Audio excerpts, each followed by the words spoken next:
Hello friends, સ્વાગત છે તમારું મારી channel per the art of cooking. તો આજની આપણી રેસીપી છે ગણેશ ચતુર્થી સ્પેશિયલ ચૂરમાના લાડુ। તો ચાલો જોઈએ।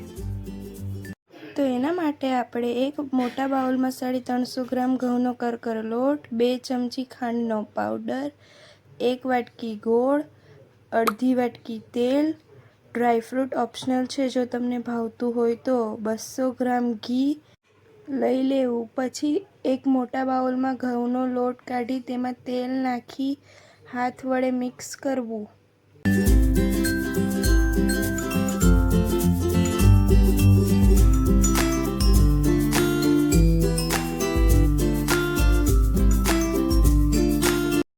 આ રીતે બરાબર મિક્સ થઈ ગયા બાદ તેમાં અડધી વાટકી પાણી નાખી લોટ બાંધવો।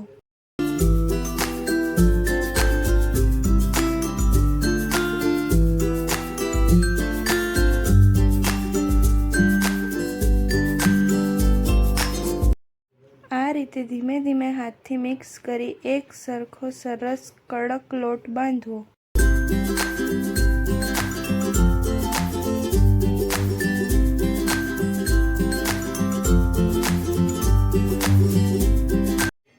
આ રીતે એકદમ મસ્ત પરફેક્ટ લોટ બંધાઈ ગયા બાદ પછી તેને આ રીતે એક સરખા માપની ભાખરી વણી નાખવી।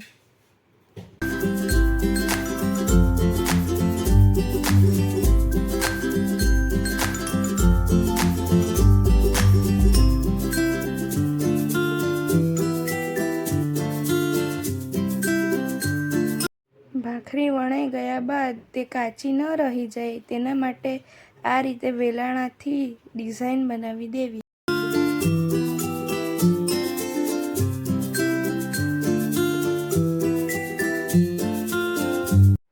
આવી રીતે બધી ભાખરી તૈયાર થઈ ગયા પછી તેને ધીમી આંચ પર શેકી લેવી।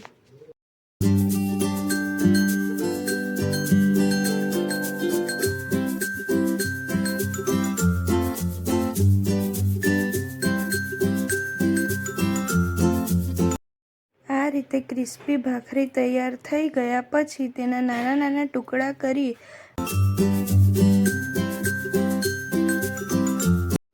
બધી ભાખરીના પછી આ રીતે ટુકડા કરી નાખવા અને તેને મિક્સર જારમાં લઈને પછી ત્યારબાદ એક સરખું પીસી નાખવું।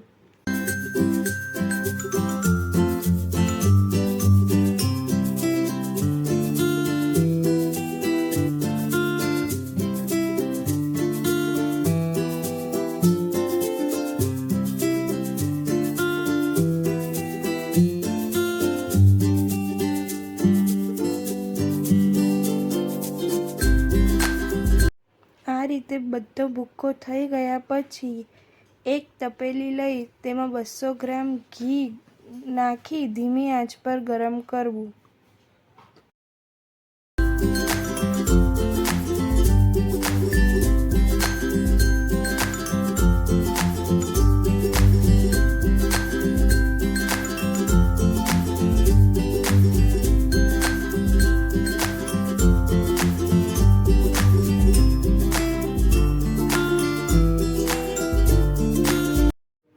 આ રીતે ઘી ઓગળી ગયા બાદ તેમાં 1 વાટકી ગોળ નાખવો અને ચમચીથી હલાવવું જેથી ગોળ તપેલીમાં ચોંટી ન જાય।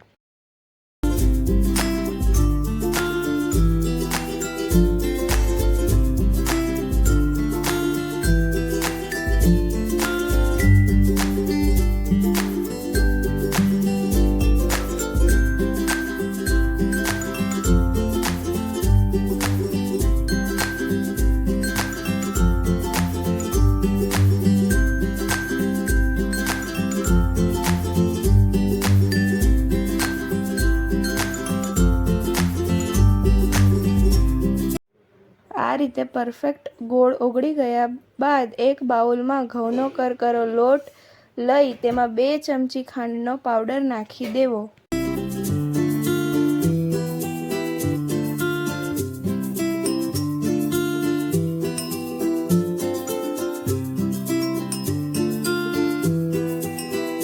પછી આ રીતે હાથથી ઘઉંનો લોટ અને ખાંડ મિક્સ કરી નાખવું. મિક્સ થઈ ગયા બાદ આપણું તૈયાર કરેલું ઘી ગોળનું મિક્સચર નાખી દેવું અને પછી તેને હાથ વડે ધીમે ધીમે મિક્સ કરવું.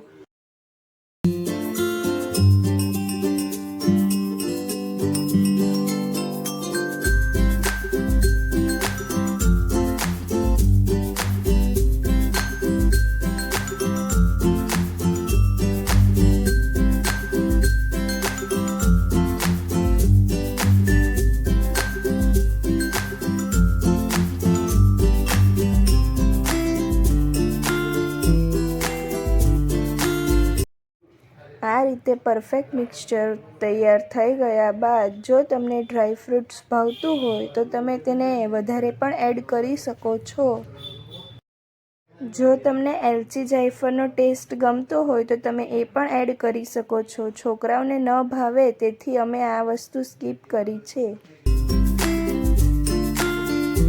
પછી હાથ વડે નાના નાના એક સરખા લાડવા તૈયાર કરી નાખવા. બધા લાડવા તૈયાર થઈ ગયા પછી આપણી રેસીપી આજની તૈયાર છે. જો તમને અમારી રેસીપી ગમી હોય તો વિડીયોને લાઈક, શેર અને સબસ્ક્રાઈબ કરજો.